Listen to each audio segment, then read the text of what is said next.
આ તરફ ગાંધીનગરમાં કમોસમી વરસાદને પગલે રસ્તા પર વરસાદી પાણી વહેતા થયા છે।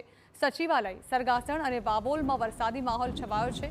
અખબાર ભવન અને આસપાસના વિસ્તારોમાં વરસાદ વરસી રહ્યો છે। હજુ પણ ત્યાં વરસાદી માહોલ યથાવત જોવા મળી રહ્યો છે। ગુજરાત રાજ્યના અનેક જિલ્લાઓ અત્યારે કમોસમી વરસાદનો સામનો કરી રહ્યા છે। હવામાન વિભાગ પણ કમોસમી વરસાદની સતત આગાહી છે તે કરી રહ્યું છે। આ તમામ બાબતો વચ્ચે આપ સીધા જ દ્રશ્ય જોઈ રહ્યા છો ગુજરાત રાજ્યના પાટનગર ગાંધીનગર ખાતેથી કે જ્યાં આગળ પણ વરસાદી માહોલ છે તે વહેલી સવારથી જોવા મળી રહ્યો છે। અત્યારે જે દ્રશ્ય જોઈ રહ્યા છો આપ તે અખબાર ભવન અને સચિવાલય વિસ્તારની આસપાસના દ્રશ્યો જોઈ રહ્યા છો, જ્યાં છેલ્લા અડધો કલાક જેટલા સમયથી જે સામાન્ય વરસાદ છે તે વરસી રહ્યો છે। સ્વાભાવિક રીતે પાછલા 2-3 દિવસથી રાજ્યભરમાં જે માહોલ છવાયો છે, જે કમોસમી વરસાદ થઈ રહ્યો છે તેના કારણે ખેડૂતોના ઊભા પાકને નુકસાન થયું છે।